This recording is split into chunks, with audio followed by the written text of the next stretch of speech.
आर्हत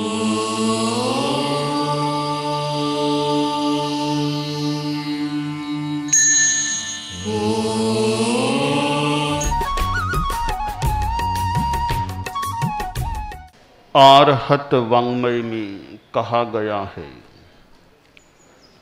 पंचा सव परिन्नाया तिगुत्ता छसु संजया पंच निगहना धीरा निगंथा उज्जुदंशिनो आश्रय। गृहस्थ व्यक्ति अपने दैनंदिन जीवन में पापकारी प्रवृत्तियां भी कर लेता है और गार्हस्थ्य में पूर्णतया पापों से विरत रह जाना कठिन अथवा असंभव है। गृहस्थ को यह चाहिए कि वह जितना पापों का अल्पीकरण कर सके करने का प्रयास करे। जैन धर्म में 18 पाप बतलाए गए हैं।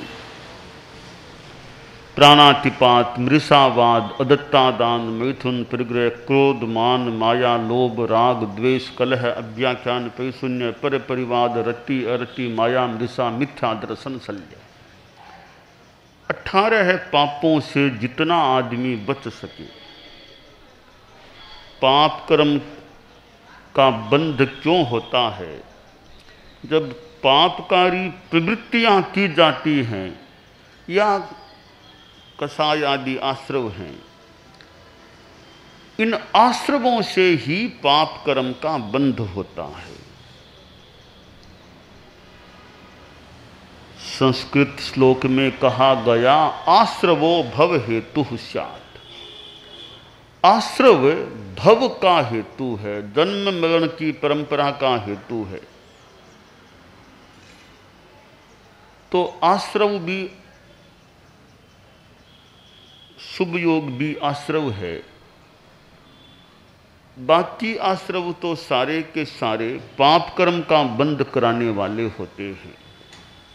मिथ्यात्व, अविरति, प्रमाद, कसाय, अशुभ योग आदि आदि जो आश्रव हैं, आत्मा के पाप कर्म लगाने वाले होते हैं। गृहस्थ यह ध्यान दे कि जितनी पापकारी प्रवृत्तियां मेरे न हो, अच्छा रहे। जैसे बात बात में आदमी झूठ बोल देता है, कभी हंसी मजाक में झूठ बोल देता है, कभी गुस्से के कारण झूठ बोलता है, कभी डर करके भय के मारे झूठ बोल देता है, कभी लोभ के वशीभूत होकर झूठ बोलता है। अब यह मृषावाद है, पाप कर्म का बंध कराने वाला हो गया। आदमी यह ध्यान दे भी जितना झूठ छूट सके उतना तो छोड़ूं। मान लो सारा झूठ छोड़ना मुश्किल है, जितना छोड़ सकूं उतना तो लक्ष्य बना करके छोड़ूं। हिंसा है, सर्वथा हिंसा मुक्त होना तो मुश्किल है, परंतु जितना बचाव कर सकूं।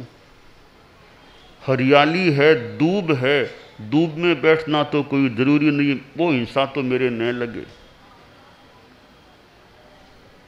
अनंत कायिक चीजें हैं, शकरगंध, गाजर आदि आदि, इनको खाने से बच सकता हूं तो इनका त्याग तो करूं, इतनी हिंसा तो मेरे कम हो। वाहन का प्रयोग है, जरूरी नहीं है तो वाहन के प्रयोग का, आज वाहन का प्रयोग नहीं करना विशेष स्थिति के सिवाय, तो वो भी हिंसा से बचाव हो सकेगा। चोरी मैं क्यों करूं, किसी दूसरे की चीज मैं क्यों लूं, चोरी का पाप तो मेरे न लगे। पूर्णतया वो भी न छूट सके तो ज्यादा से ज्यादा चोरी से तो मुक्त रहूं। गुस्सा तो न करूं, गुस्सा करना कौन सा जरूरी है मेरे लिए। गुस्सा हालांकि आदमी को आ जाता है, प्रयास करके आदमी यह ध्यान दे गुस्से का पाप तो न लगाऊं, शांति रखूं। घमंड न करूं। इस प्रकार ध्यान देकर आदमी पापकारी प्रवृत्तियों से अपनी आत्मा का बचाव करने का प्रयास करे तो आत्मा हल्की रह सकती है, पाप से भारी न बने। भारी आत्मा पाप से है वो नीचे जाती है, अधोगति में जाती है। हल्की आत्मा है वो अच्छी गति में जाती है। तो हमारी आत्मा पाप के भार से भारी न बने, यह हमें ध्यान रखना चाहिए। साधु लोग हैं, उपदेश देते हैं भी कि पाप से बचो, जितना बचाव कर सको पाप से बचो, पापों को छोड़ो। बड़े पाप तो मत करो, अनावश्यक पाप मत करो। 3 साधु जा रहे थे, जंगल का रास्ता था, एक आदमी मिल गया। तो संतों ने देखा कि आदमी लगता तो कसाई है, जिस ढंग का इसका व्यवहार है कसाई लगता है। संतों, उसी एरिया के संत लोग थे, कह रहे क्या नाम है? नाम बता दिया, थोड़ा परिचय भी कर लिया। और फिर संत बोले क्या काम करते हो? तो वह बोला कि बाप जी काम तो क्या बताऊं, आप हमारी एरिया के संत लोग ही हैं, आप हमें जानते नहीं हैं क्या? हमारे हाथ तो लोही से सने हुए रहते हैं, मैं तो कसाई हूं। एक दिन में कितने बकरों को मार देता हूं, और भी पशुओं को मार देता हूं। संत ने कहा, रे यह धंधा क्यों करते हो? पंचेंद्रिय प्राणियों को मारना, पंचेंद्रिय वध तो नरक गति का एक कारण बताया गया है। यह धंधा बहुत खराब है। यहां पाप बांधते हो, आगे जब भोगने पड़ेंगे तब। संतों ने धर्म का सिद्धांत समझाया, कसाई का हृदय परिवर्तन हो गया। बोला बाप जी बस त्याग कराओ मुझे, इस क्षण के बाद जिंदगी भर इस रूप में कसाईपना करना, पंचेंद्रिय प्राणियों की हत्या करना त्याग कराओ मुझे। तो बड़े मुनि जी थे, उसको जीवन भर के लिए पंचेंद्रिय प्राणियों की हिंसा का कसाईपने के रूप में त्याग करा दिया। अब वह जो पाप वह कसाई करता था प्राणियों को मारने का, तो पाप का संचय होता था, उसने उसको छोड़ दिया, उस पाप से बचाव हो गया। तो आदमी समझ करके या उसको कोई समझा दे, साधु लोग जैसे पुरुष, तो आदमी पापों से बचाव कर भी सकता है। हिंसा पाप है, अहिंसा धर्म है। सब्बे पाणा ने हंतब्बा एस धम्मे धुए ये सासय। कोई भी प्राणी हंतव्य नहीं है। ठीक है, हिंसा ऐसे हो जाती है, पर जानबूझ करके मारना, तो वो भी अनावश्यक रूप में मार देना, उस हिंसा से तो गृहस्थ को भी बचना चाहिए। एक आवश्यक हिंसा होती है, दूसरी अनावश्यक हिंसा होती, अर्थ हिंसा, अनर्थ हिंसा। रसोई पानी आदि में मान लो जीव की हिंसा हो जाती है, कच्चे पानी की भी हिंसा, वनस्पति की हिंसा, यूँ कई जीवों की हिंसा हो सकती है, तो वो एक आवश्यक हिंसा है।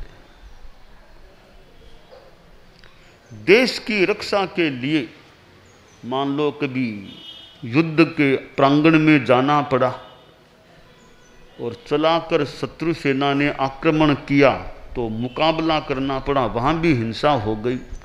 वह भी मान ले देश की रक्षा के लिए प्रतिरक्षात्मक की हिंसा है। तो साधु तो अहिंसा महाव्रती होता है, होना चाहिए। गृहस्थ सोचता है भी साधु जितने अहिंसा तो मैं नहीं पाल सकता। धन्य साधुओं को जो अहिंसा की इतनी पालना करते हैं। धन्य है मुनिवर महाव्रत पालते सद्भाव से, सर्वहिंसा त्याग कर वे जी रहे सम। है महाव्रत साध्य मेरा किंतु वह दुस्साध्य है, पर अणुव्रत मार्ग मध्यम सरल और स्वत्व रक्षा के लिए प्रतिबद्ध हूँ, देश की हित सिद्धि के दायित्व से। देहधारी हूँ अतः आरंभ भी अनिवार्य है, किंतु यह संकल्प जा हिंसा सदा परिहार्य है, हिंसा सदा। गृहस्थ सोचता है श्रावक भाई कि साधुओं को तो 100 बार धन्यवाद है जो हिंसा को त्याग कर अहिंसा समता का जीवन जी रहे हैं।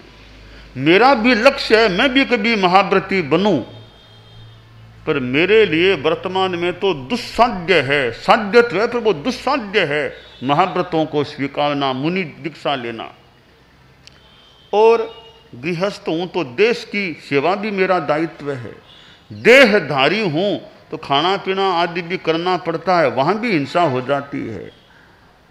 परंतु संकल्प जा हिंसा तो छोड़ूं, किसी की हत्या कर देना, गुस्से में हत्या कर देना, लोभ के कारण हत्या करना, इन पापों से तो बचूं। तो यह हिंसा पापकारी प्रवृत्ति है। उससे आदमी जैसे कसाई ने कसाईपने का परित्याग कर दिया, परिहार कर दिया, तो कितना हिंसा से ऊपर उठ गया। तो हिंसा का अल्पीकरण तो करे, झूठ का भी अल्पीकरण तो करे, चोरी भी पूरी नहीं छूटे तो ज्यादा से ज्यादा चौर्य का परित्याग करे। गुस्सा छोड़े, ज्यादा गुस्सा तो नहीं करना चाहिए ना, थोड़ा कभी आ गया, ज्यादा गुस्सा नहीं करना चाहिए। यों पापों का अल्पीकरण करने से आत्मा हल्की बन सकती है, और पाप का अल्पीकरण नहीं होता है तो आत्मा पापों से भारी हो जाती है। वो रजों पर रजें रजें रजें चढ़ते चढ़ते भारीपन आ जाता है। भले वो व्यावहारिक भारीपन न भी हो, पर वो एक पाप की दृष्टि से भारीपन होने से आत्मा को अधोगति में जाना पड़ सकता है। आदमी आत्मचिंतन करे कि मुझे कितने वर्ष आ गए हैं, 70 आ गए, 75 आ गए,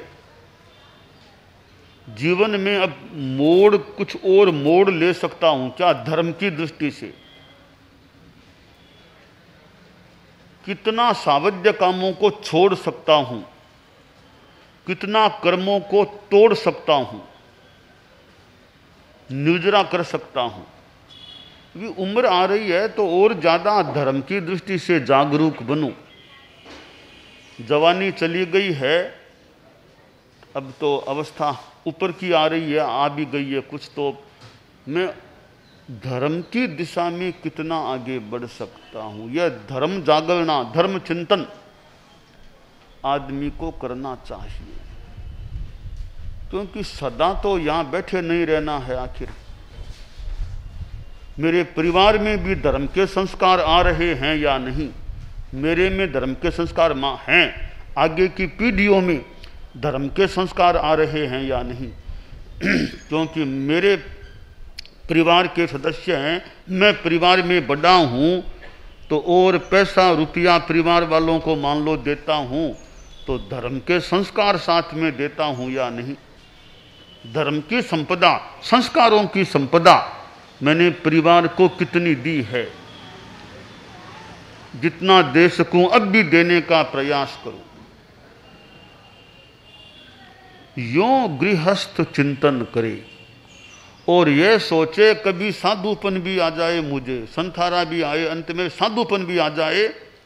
मुझे साधुपन मान लो नहीं आ सकता, नहीं आ पाए, मेरे परिवार में तो कुछ सदस्य, कोई सदस्य साधु दीक्षा लेने वाला भी हो।